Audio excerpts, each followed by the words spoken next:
அப்பா அப்பா ஏய் என்னப்பா? அப்பா கருப்பு பணத்தெல்லாம் மீட்டு நம்ம அக்கவுண்ட்ல போட்டாங்களாப்பா. ஏய் அப்படியாப்பா? அப்பா எனக்கு என் ஃப்ரெண்ட்ஸ் எல்லாருக்கும் வேலை கிடைச்சிருச்சுப்பா. ஏய் என்னப்பா சொல்ற, நிஜமாவா? அப்பா டேய் எந்தடா? நீ பாக்குறது கேக்குறது நினைக்கிறது எல்லாமே கனவுதான்டா. கனவா? கனவுதான்டா. இப்படி கட்டுக்கதைகளை இனியும் நீங்கள் நம்ப போகிறீர்களா? இந்தியாவை காக்க ஸ்டாலின் அழைக்கிறேன். ஜீவா டுடே பார்வையாளர்களுக்கு வணக்கம். இன்றைய நேர்காணலில் காங்கிரஸ் கட்சியினுடைய செய்தி தொடர்பாளர் பேச்சாளர் இப்ராஹிம் அவர்கள். சார் வணக்கம். வணக்கம். கெஜ்ரிவால் கைது, எனக்கு தெரிஞ்சு இதுக்கு முன்னாடி ஜார்க்கண்ட் முதலமைச்சர் இவர் கைதானார், ஹேமந்த் சோரன் அவர்கள். அப்போ அது ஒரு இந்திய அளவில் அதிர்வை ஏற்படுத்துச்சு. அவங்க மனைவிலாம் வந்து கைதுக்கு அப்புறமும் துணிச்சலாக நின்று பார்த்துக்கலாங்க மாதிரி அவங்க ஒய்ஃபே சொன்னாங்க. பெரிய ஒரு ஹஸ்பண்ட் சென்டிமெண்ட்லாம் இல்லை, அவங்களே துணிச்சலாக நின்னாங்க. உடனே இன்னொரு தலைவரை பண்ணி சிஎம் ஆக்குனாங்க. ஒரு முதலமைச்சர் கைதுங்கிறது ஒரு அதிர்வை ஏற்படுத்தினாலும் ஒரு இந்திய அளவில் பேசுபொருளாகி அமைஞ்சிருச்சு. ஆனால் கெஜ்ரிவால் கைதுங்கிறது இந்திய அளவில் பேசுபொருளாச்சு. இந்திய பேசுபொருள் மட்டுமல்லாமல், இந்தியா கூட்டணி பேசுபொருள் என்பது மட்டுமல்லாமல் ஜெர்மனி கண்டனம் தெரிவிச்சு. என்ன free and fair legal system இருக்கான்னு நாங்கள் வாட்ச் பண்ணுறோம் அப்படின்னுச்சு. அப்புறம் பார்த்தீங்கன்னா அப்படி சொன்னப்போ இந்தியா உடனே கண்டனம் தெரிவித்தாங்க. அப்புறம் அமெரிக்காவும் நாங்கள் அதை கவனிச்சுக்கிட்டு இருக்கோம் அப்படின்ட்டாங்க. முதல்ல எனக்கு இந்த ஒரு விஷயம், அவர் சோரன் கைதை விட கெஜ்ரிவால் கைது வந்து ஐரோப்பிய நாடுகள் வரை ரீச் ஆகிருக்கிறத நம்ம எப்படி புரிஞ்சுக்கணும்? இப்போ இவ்வளோ பெரிய விஷயம் நடக்கிறத வந்து இந்த இந்திய அரசு இப்போ ஆட்சி செய்கின்ற பிரதமர் இவர்களாம் எப்பேற்பட்ட தாக்கத்தை ஏற்படுத்தும், எப்படி பண்ணுவாங்கன்னு பார்க்குறீங்க? அதாவது ஜெர்மனி முதல்ல குரல் கொடுத்ததற்கான காரணம் என்னன்றதை நம்ம பார்க்கணும். ஹிட்லரை நன்கு அறிந்த ஜெர்மனி இன்றைக்கு இந்திய நாட்டு ஹிட்லர் யாராக இருக்கிறார் என்பதை நன்கு அறிந்திருக்கு. அதன் காரணமாக தான் முதல் குரல் ஜெர்மனியிலேருந்து வந்திருக்கு. அவங்களுக்கு தான் தெரியுமா ஹிட்லர் எப்படி உருவாக்கப்பட்டார், எது மாதிரி. ஆமாம், ஃபாசிசம் எப்படி உருவாக்கப்பட்டது, அது எந்த அளவுக்கு மக்கள் இடத்துல விரோத போக்கு உண்டாக்குச்சுன்றதை நன்கு அறிந்து வரலாறு அறிந்தவர்கள் ஜெர்மனியர்கள். அதனால தான் இன்றைக்கு ஜெர்மனியர்கள் மிகப்பெரிய கடும் கண்டனத்தை கெஜ்ரிவாலின் கைதுக்கு சொல்லியிருக்கிறாங்க. சரியா? அதை தொடர்ந்து அமெரிக்காவை தொடர்ந்து இன்றைக்கு ஐநா சபையை உள்ள தலையிட்டுருச்சு. ஐநா சபையுடைய ஜெனரல் செக்ரட்டரி, அவர் பேர் ஆண்டனியோ, அவர் என்ன பண்ணுறாருன்னா தன்னுடைய செய்தி தொடர்பாளர் வழியாக ஸ்டீஃபன் துஜாரிக் மூலியமாக சொல்கிறார். என்ன சொல்கிறார் அப்படின்னு கேட்டிங்கன்னா, இந்தியாவில் அரசியலமைப்பு மற்றும் ஜனநாயகம் உறுதி செய்யப்பட வேண்டும், அது சிவில் சமூகத்தின் பால் இருக்க வேண்டும், அதை தாண்டி இந்திய நாட்டுடைய இறையாண்மை காக்கப்பட வேண்டும் அப்படின்னு தெள்ள தெளிவாக கருத்து சொல்கிறாங்க ஐநா சபை நேரடியாக. அப்போ இங்கே ஜனநாயகம் கேள்விக்குறியாயிருக்கா அப்படின்ற கேள்வி ஒன்று, சிவில் சமூகம் பாதிக்கப்பட்டிருக்கா அப்படின்ற ஒரு கேள்வி ஒன்று, ரெண்டாவது. மூன்றாவதாக காங்கிரஸ் கட்சியுடைய கணக்கு முடக்கத்துக்கும் அவர்கள் அதிருப்தி தெரிவித்திருக்கிறார். இப்போ நீங்கள் நல்லா பாருங்கள், அமெரிக்காவும் காங்கிரஸ் கட்சியுடைய கணக்கு முடக்கத்திற்கு அதிருப்தி தெரிவிச்சிச்சு. உடனே இவர்கள் என்ன பண்ணாங்க, ஜெர்மனியுடைய வெளியுறவுத்துறை நபர்களை கூப்பிட்டு உடனே அவங்க சொன்னாங்க, நீங்கள் இது வந்து எங்களுடைய நாட்டு உள் விவகாரம், நீங்கள் இதில் தலையிடக்கூடாதுன்னு சொன்னாங்க. ஐநா சபைக்கு எல்லா அதிகாரமும் இருக்கிறது, எல்லா நாடு சார்ந்து இருக்கக்கூடிய நிகழ்வுகளிலையும் தலையிடுவதற்கு. இன்றைக்கு என்ன பதில் சொல்ல போகிறாங்க பாஜக அரசு? ஏன் வந்து கெஜ்ரிவால் கைது என்பது இந்த அளவுக்கு மிகப்பெரிய தாக்கத்தை ஏற்படுத்தி இருக்கிறது அப்படின்னு பார்த்தீங்கன்னா, கெஜ்ரிவாலை கைது செய்தது சரத் ரெட்டி. சரிங்களா? ஏன் அவர் கைது செஞ்சாருன்னு நான் சொல்கிறேன் கேளுங்க. சரத் ரெட்டியுடைய கம்பெனி தான் Aurobindo Pharma plus APL health care இருக்கக்கூடிய இவர் தான் வந்து சிஇஓ. இவர் என்ன பண்ணுறாங்க, 10 நவம்பர் அன்றைக்கு கைது செஞ்சிடறாங்க இடி. சரியா? 15 நவம்பர் அன்றைக்கு 5 கோடி ரூபாய் நன்கொடையாக வழங்குகிறது அதே நிறுவனம். யாருக்கு? பாஜகவிற்கு. எலக்டோரல் பாண்டு மூலியமாக. திரும்பியும் கரெக்டாக ஒரு 6 மாதம் 1 வருடம் கழித்து திடீர்னு ஒரு நாள் அவர் என்ன பண்ணுறார், சரத்சந்திரா அவர்கள் அப்ரூவராக மாறிடுறார். நான்லாம் செய்யலைங்க சார், இன்னார் தான் சார் செஞ்சாருன்ட்டு. அப்படி இன்னார்னு கை காட்டினார்ல, அவர் தான் மனிஷ் சிசோடியா, அவர் தான் கெஜ்ரிவால் அவர்கள். கன்ஃபர்ஷன் ஸ்டேட்மெண்ட், அதாவது குற்றவாளி அப்ரூவராக மாறி நான் இன்னார் தான் செஞ்சாங்கன்னு. இந்த கிரவுண்ட் பேஸ்டு எவிடன்ஸ் இல்லை. இந்த இடி ஸ்டேட்மெண்ட்டு போலீஸ் கஸ்டடியில் வச்சு வாங்கினா செல்லாது லீகலா. கரெக்டாக சொல்றீங்க. கன்வர்ஷன் ஸ்டேட்மெண்ட் நீங்க வந்து போலீஸ் கஸ்டடியில் வச்சு வாங்கினா செல்லவே செல்லாது. இதைத்தான் கபில் சிபில் அவர்கள் சொல்றாரு. டக்குன்னு ஐயான்னு சட்டையை கழட்டி காமிச்சு இப்படிதான் வாங்கினாங்கன்னு சொன்னா போலீஸ் மேல துறை நடவடிக்கை. ஆமா. அப்ப இது வந்து எனது போலீஸுக்கே பொருந்தும் போது இடிக்கு எப்படி பொருந்தும், சிபிஐக்கு எப்படி பொருந்தும்ன்ற கேள்வி இருக்குல்ல. இப்ப என்ன சொல்றேன்னா, அவர் வந்து ஆல்ரெடி விசாரணை கைதியாக இருக்கும்போது தான் திடீர்னு அப்ரூவரா மாறிடுறாரு. மாறி தான் கன்ஃபெஷன் ஸ்டேட்மெண்ட் கொடுக்குறாரு. என்னன்ட்டு இடிட்ட இவங்கெல்லாம் இந்த வழக்கில் இருந்தாங்கன்னு உள்ளே பிடிச்சி இழுத்து விட்டார். அதற்கப்புறம் அப்ரூவராக மாறினதுக்கப்புறம் அவருக்கு வினை யாரு அனுமதி கேட்கறா தெரியுமா? இடி கேக்குது. சார் அவர் அப்ரூவரா மாட்டாரு, மாறி ED கேக்குது. இடி கேக்குது. இடி போய் நேரடியாக அவங்க ஃபேமிலியோ ரிலேட்டிவோ கேட்கல. இல்ல அவங்க வக்கீல் யாரும் கேட்கல. இடி நேரடியாக சார் எங்கள்கிட்ட அவங்க வந்து அப்ரூவரா மாறிட்டாரு, எங்களுக்கு பல தடயங்களை கொடுத்துட்டாரு, அவர் தயவு செஞ்சு விட்டுருங்க சார், பாவம் சார்ன்னு கேட்குறாங்க.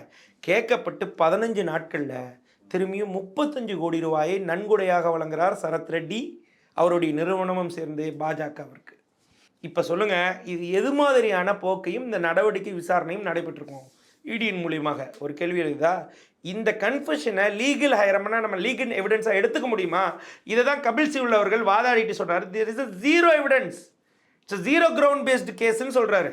இதை வழக்காடி நாங்கள் சரி செஞ்சிட முடியும். அதன் காரணமாகத்தான் 9 முறை ஆஜராக சொல்லியும் தேர்தல் பிரச்சாரங்களுடைய அழுத்தம், தேர்தல் பிரச்சாரங்கள் பலுவின் காரணமாக டெல்லியுடைய முதலமைச்சர் அவர்கள் ஆஜராகலை. அவர் ஹைகோர்ட்டில் ஒரு அஃபிடவிட்டையும் போட்டிருந்தார், மனு ஆல்ரெடி ப்ளீஸ் பண்ணியிருந்தார். என்ன கேட்டிருந்தாருன்னா, இந்த வழக்கிலிருந்து என்னை விட்டுருங்க, இது ஜஸ்ட் கன்ஃபெஷன் ஸ்டேட்மெண்ட் சொல்லி உயர்நீதிமன்றம் அல்ல, உயர்நீதிமன்றத்தில் ஒரு மனுவை அவங்க தாக்கல் செஞ்சு வச்சுருந்தாங்க. இப்போ இதில் என்ன கேள்வினா பாருங்கள், அதோடைய உண்மைத்தன்மை பாருங்கள். 40 கோடி ரூபாவை பாஜகவிடம் கொடுத்து இவர்தான் கெஜ்ரிவால் அவர்கள் தான் முழுக்க இதற்கு பேஸாக இதர் சார்ந்து இந்த prevention of money laundering act கீழே பண மோசடிகளில் ஈடுபட்டார்னு சொன்ன சரத் ரெட்டி அவர்கள் இன்றைக்கு வெளியிருக்கிறார். ஆனால் இதன் சார்பாக இன்றைக்கு வழக்காடுகிற, இதன் மீது குற்றம் சாட்டப்பட்ட, இன்றைக்கு ஆளுகின்ற முதலமைச்சராக இருக்கக்கூடியவர் இன்றைக்கு சிறையில் இருக்கிறார். இது எப்படிப்பட்ட ஜனநாயக படுகொலை, இது எப்படிப்பட்ட அரசியல் காழ்ப்புணர்ச்சி. சரி, இவர்கள் எது மாதிரி ஃப்ரேம் பண்ணுறாங்கன்றதை நல்லா புரிஞ்சுக்கணும். தேர்தல் இன்னும் 20 நாட்கள் தான் இருக்கிறது தமிழ்நாடை பொறுத்தளவுக்கு, மொத்தமாகவே 2 மாதம் தான் இருக்கிறது இந்தியாவை பொறுத்தளவுக்கு. அப்போ இது மாதிரி நேரத்தில் தொடர்ந்து எதிர்க்கட்சிகளும் எதிர்க்கட்சி தலைவர்கள் மீது மட்டும் குறிவைத்து கங்கணம் கட்டி கொண்டு இடி ஐடி சிபிஐ பாய்கிறது. இரவு பகலாக வேலை செய்கிறாங்க. எப்படி எதிர்க்கட்சி தலைவர்கள் அரெஸ்ட் பண்றது இல்லை? எலெக்ஷன் கோட் ஆஃப் கான்டக்ட் வந்தா இடி பண்ணலாமா? பண்ணலாம். அதுக்கெல்லாம் சட்டம் இருக்கு, அதுக்கும் சம்மந்தமே கிடையாது. மாடல் கோட் ஆஃப் கான்டக்ட் எம்சிசிக்கும் இதுக்கும் எந்த விதமான பிரச்சனையும் இல்லை. ஏன்னா முன்னாடி இருக்கிற வழக்கு தானே. அதுதான் அவர்கள் பாருங்க, இதை தான் சொல்றேன், சட்டத்தை ஆயுதமாக உபயோகிக்க தெரிந்த நன்கு அறிந்த கட்சி, அதை சூழ்ச்சிகரமாக மாற்ற தெரிந்த கட்சி பாஜக. Law is been weaponised by the பாஜகன்னு சொல்றாங்க. ஏன்னா அவர்களுக்கு தெரியும் எந்த நேரத்தில் எப்படி உருட்டி மாற்றணும்ன்ட்டு. இதை நான் தெளிவாக இன்னொரு சான்றோடு சொல்கிறேன். மணிஷ் சிசோடியோட விவகாரத்தில் இன்னும் நீங்கள் சார்ஜ் ஷீட் ஃபாலோ பண்ணல சார். இது உயர்நீதிமன்றம் கேள்வி கேட்குது. என்ன எக்ஸ்ட்ராடினரி ஸ்பீடில் எம்ஜி தேஷ்பாண்டே அவர்கள் மும்பையுடைய சிறப்பு நீதிமன்றத்துடைய ப்ரிவென்ஷன் ஆஃப் மணி லாண்டரிங்கோடைய நீதிபதியை அவர் என்ன கேள்வி எழுப்புறாரு? எக்ஸ்ட்ராடினரியாக நீங்கள் கைது பண்ணுறீங்க, ஆனால் நத்தை வேகத்தில் ட்ரையலை நடத்துறீங்க ஏன்னு நன்கு ஈடியை பார்த்து கொட்டி கேள்வி கேட்குறாரு. அப்போ இங்கே நடக்கக்கூடிய பித்தலாட்டங்கள் எல்லாம் தெளிவாக தெரியுதா?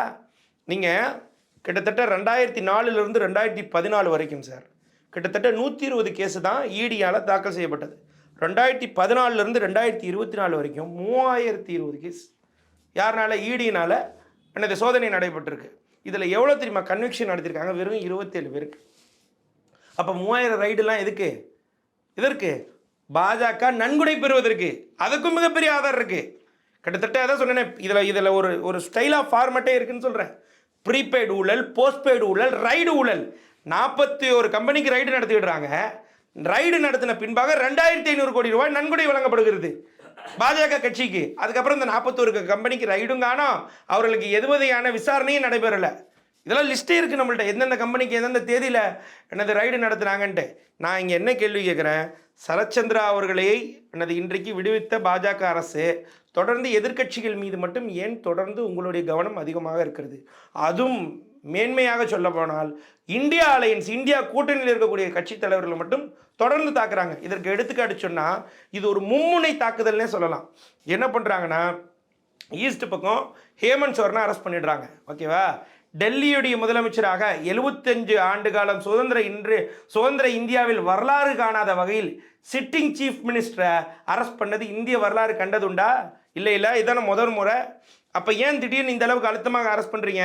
நீங்கள் தான் 400 சீட்டு பிடிச்சிருவீங்களே சார், ஏன் எதிர்க்கட்சிகளுடைய தலைவர்கள் மீது மட்டும் அழுத்தம் கொடுக்குறீங்க? அப்போ இவர்கள் மும்முனை தாக்குதல்ன்றது எப்படி சொல்கிறேன் அப்படின்னா, 2 நாளைக்கு முன்னாடி ஐடி பினராயி விஜயனுடைய மகளுக்கு ஒரு சம்மன் அனுப்பியிருக்காங்க. என்ன அனுப்பியிருக்காங்க?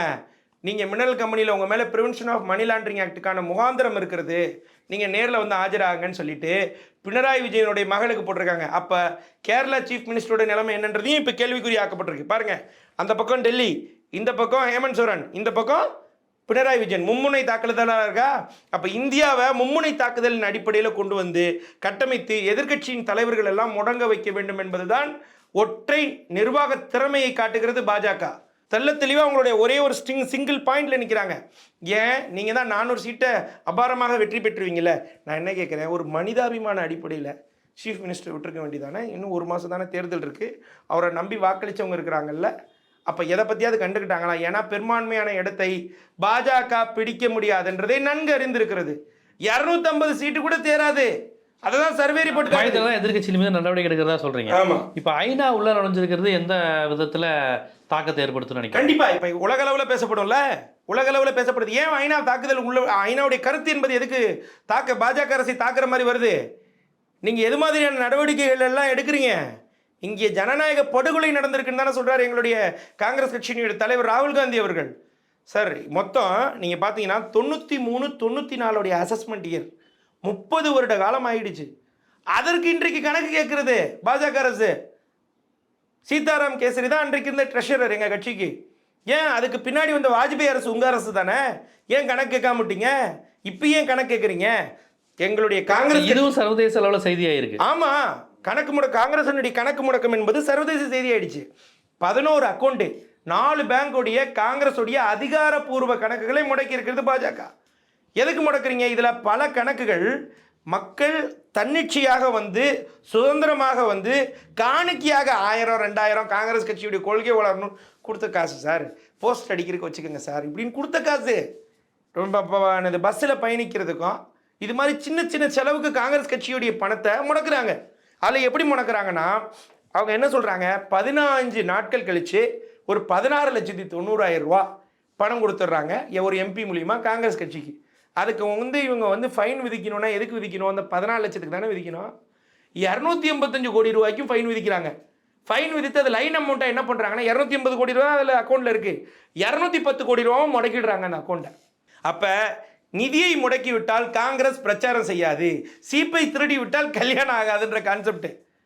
அப்போ காங்கிரஸை முடக்கினால் காங்கிரஸ்னால பிரச்சாரம் செய்ய முடியாது. அங்கேருந்து இங்கே ஒரு சின்ன சின்ன பிரதிநிதிகள்லாம் இங்கேருந்து அங்கே பயணம் செய்வாங்க. அதுக்கான டிக்கெட்டை போட்டு தர முடியாது, துண்டு பிரசுரம் வழங்க முடியாது, எதுவுமே பண்ண முடியாதுல்ல காங்கிரஸ் கட்சினால. அதோடைய ஒற்றை நோக்கத்துக்கு காரணமாக காங்கிரஸை முடக்க வேண்டும் என்ற ஒரே காரணத்திற்காக பாஜக பல்வேறு யுக்திகளை கையாளுது. பல்வேறு யுக்தி. நீங்கள் இந்த ஸ்டைலில் ஃபார்ம் பண்ணோம், அந்த ஸ்டைலில் ஃபார்ம் பண்ணோம்.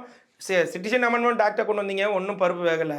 இந்த ராமர் கோயிலை கட்டினா மக்கள் மிகப்பெரிய ஆதரவு நிலைப்பாடு பாஜகக்குன்னு எதிர்பார்த்தீங்க, அதை ராமர் தெய்வமே ஒத்துக்கலை. அப்போ பல்வேறு இடங்களில் காங்கிரஸ் கட்சியுடைய வீழ்ச்சி எதிர்பார்த்த பாஜக அரசருக்கு ஏமாற்றமே கிடைத்தது. காங்கிரஸ் முக்து பாரத் நீங்கள் இன்னைக்கு பிஜேபி முக்து பாரத்னு ஆகிப்போச்சு. பிஜேபியுடைய வேட்பாளர் குஜராத்தில் ரஞ்சன் பட் அவர்கள் வேட்பாளர் பட்டியலில் இருக்கிறாரு. குஜராத் மாடல்னு ஃப்ரேஸ் பண்ணுவீங்களே, குஜராத் மாடல்னு 56 இன்ச்சு மார்பை கொண்டு வந்து விரிஞ்சு சொல்லுவீங்களே, குஜராத்திலிருந்து பின்னங்கால் பிடரடித்து ஓடுகிறார் வேட்பாளர் பட்டியலில் இருக்கக்கூடிய ரஞ்சன் பட் அவர்கள். வடோதராவில் அதே மாதிரி பிகாஜி தாகூர்னு இன்னொரு வேட்பாளர் குஜராத்லேயே இவங்களால களம் காண முடியல, மக்கள் விரோத ஆட்சி ஆயிடுச்சு. அப்போ இந்த இடத்துல என்ன ஆகுது, ஒரு பக்கம் வேட்பாளர் பட்டியலில் இருக்கவங்களாம் பின்னங்கால் பிடரி எடுத்து ஓட, ஒரு பக்கம் கூட்டணிக்குள்ள பிரச்சனை. ஒடிஷாவில் அகாலிதளம் விட்டு போயிடுச்சு, கூட இருக்க 4 கட்சியை விட்டுட்டு போயிட்டாங்க. அகாலிதளம் இங்கே பஞ்சாப். ஆமாம், ஒடிசாவில் இவங்களுடைய கட்சி இருக்கு பிஜு ஜனதா தளம். அதாவது நவீன் பட்நாயக்கோடைய கட்சி வந்து பிஜு ஜனதா தளத்தை பொறுத்தளவுக்கு இன்றைக்கு கூட்டணியில் இருக்க மாட்டா பாஜக கூட தெளிவாக சொல்லிட்டாங்க. அது கூட அகாலிதளமும் வெளியே வந்துருச்சு. இன்னொரு 3-4 கட்சி வெளியே வந்துட்டாங்க. இப்போ அடுத்த கேள்வி என்ன எழும்புது, இன்று இந்த பக்கம் பீகாரில் போனார் யாரு, நிதிஷ்குமார் ஜேடியு. இவர் என்ன சொல்றாரு, தற்கொலையை வேணா ஏற்றுக்க முடியாது, இறப்பை வேணா ஏற்றுக்குவோம், சிஏஏ என்பது தற்கொலைக்கு சமமானதுன்னு சொல்லி இவர்கள் பிரதானமாக வைத்து பிரச்சாரம் செய்த தேர்தல் உடைய யுக்தியாக பயன்படுத்தின சிட்டிசன்ஷிப் அமெண்ட்மெண்ட் ஆக்டை நாங்கள் கொண்டு வர மாட்டோம்னு கூட்டணிக்குள்ளே இருந்துக்கிட்டே எதிர்ப்பை தெரிவிக்கிறார் நிதிஷ்குமார் அவர்கள். அப்போ பல்வேறு இடத்துல அடி, இதை பொறுத்துக்க முடியல. உடனே தொடர்ந்து எதிர்க்கட்சி தலைவர்களை அச்சுறுத்துறது, எதிர்க்கட்சி தலைவர்களை கைது செய்வது, தொடர்ந்து இடி, ஐடி, சிபிஐ வைத்து பல்வேறு வழக்குகளை போட்டு அவர்களை முடக்கச் செய்வது, இதுதான் இன்றைக்கு பாஜகவுடைய மாபெரும் திட்டம். இதுதான் உங்களுடைய களம் காண போகிறாங்க. பிரச்சாரம்லாம் ஒன்றும் இல்லை.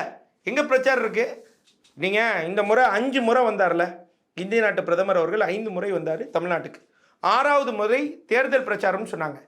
5 முறை தொடர்ந்து வரும்போது நம்ம என்ன நினச்சோம்? மக்கள் நலனுக்காக, மக்கள் நலத்திட்டத்துக்கு கொடுக்க வராருன்னு நினச்சோம். ஆனால் அதற்கு பின்பாக ஒரே மாதத்தில் எலெக்ஷன் வரும்ன்றது நம்மளுக்கு தெரியுமா? அது தமிழ்நாட்டில் தான் ஃபஸ்ட்டு வரும்னு தெரியுமா? அவர் தமிழ்நாடு மட்டும் வரல, ஆந்திர பிரதேஷ்க்கு வராரு. எங்கெல்லாம் ஃபேஸ் 1 வைக்கிறாங்களோ அந்த இடம், அந்த மாநிலங்களே சுற்றி சுற்றி பூனை போல வருகிறார் இந்திய நாட்டுடைய பிரதமர் அவர்கள். அப்போ அந்த 5 முறை வந்தது மக்கள் நலனுக்கு இல்லை, தமிழக மக்களுடைய நலனுக்காக இல்லை, தமிழக மக்களுடைய வாக்கு வங்கிகளுக்காக. அறிவிக்கப்படாத தேர்தல் பிரச்சாரம் தான் 5 முறை இந்திய நாட்டு பிரதமருடைய சுற்றுப்பயணம். இப்போ இந்த ஐநா வந்தது மூலமாக அப்போ சர்வதேச அளவில் இந்த ஆட்சி போகணும் அப்படிங்கிற மாதிரியான ஒரு முடிவை அவங்க எடுத்துருக்காங்கன்னு எடுத்துக்கலாம். இல்லை, அதாவது இந்த ஆட்சியின் மீது அதிகப்படியான அதிருப்திகளை கொண்டு வந்திருக்கிறாங்க. அவங்களுடைய ஸ்டேட்மெண்ட்டு இன்றைக்கு அவர்கள் ஐநா சபை கொடுத்த ஸ்டேட்மெண்ட்டை பாருங்கள். ஐநா சபை தெளிவாக என்ன சொல்கிறாங்க? இந்தியாவில் அனைவரின் உரிமைகளும் பாதுகாக்கப்பட வேண்டும் மற்றும் தேர்தல் நடைபெறும் ஒரு நாட்டில் மக்கள், அரசியல் மற்றும் சிவில் உரிமைகள் பாதுகாக்கப்பட வேண்டும் என்று ஐநா சபை நேரடியாக மிகப்பெரிய குற்றச்சாட்டை இந்திய அரசின் மீது வைக்கிறது. அப்போ இதெல்லாம் இவங்க செய்யலைன்னு அர்த்தம். சிவில் சமூகத்து மீது இவர்களுக்கு பாதுகாப்பு இல்லாத நிலைமை தான் இன்றைக்கு சிவில் சமூகத்தில் இந்தியாவில் நிலவுதுன்றதுனால தானே ஐநா சபை நேரடியாக வருது. மிகப்பெரிய சம்மட்டி அடியை இன்றைக்கு ஐநா சபை இந்திய நாட்டு அரசின் மீது, பாஜகவின் அரசு மீது வைத்திருக்குது.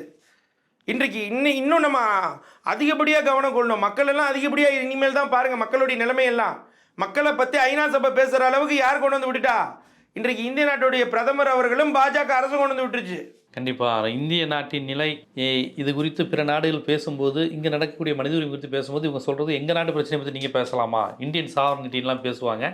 பட் இப்போ மக்கள் அதையெல்லாம் தாண்டி பல்வேறு விஷயங்கள், நீதிமன்றம் எல்லாமே இங்கே ஒரு பெரிய கேள்விக்கும் விவாதத்துக்கும் உள்ளாகக்கூடிய ஒரு நிலையில் பிற நாடுகள் ஐநா சபை வரையும் போயிருக்கு. ஐநா சபையை நாடுன்னு எடுத்துக்க முடியாது. ஆமாம், ஐநா சபையே வந்து நீங்கள் அமெரிக்காவுக்கும் ஜெர்மனிக்கும் கண்டனம் கொடுத்தீங்க, ஐநா சபைக்கு எப்படி கண்டனம் கொடுப்பீங்க? ஆகவே அவர்களே உள்ளே வந்திருக்கிறார்கள் அப்படிங்கிறப்ப அது ஒரு முக்கியமான விவாத பொருளாக இருக்கிறது. அரசியல் கடந்து, கட்சி கடந்து அவர்கள் இங்கே சிவில் சொசைட்டி என்னவாக இருக்கிறது, காமன் மேனுக்கான உரிமைகள் என்னவாக பாதிக்கப்படுது, மைனாரிட்டிகளுக்கு என்ன பிரச்சனை, பெண்களுக்கு என்ன பிரச்சனைன்னு பற்றி பேசுகின்ற நிலைக்கு நாம் வந்து விட்டோம் அப்படிங்கிற விஷயத்த ரொம்ப விரிவாகவும் ஆதாரங்களுடனும் தரவுகளுடனும் நீங்கள் எடுத்து வச்சுருக்கீங்க. மிக்க நன்றி. நன்றி.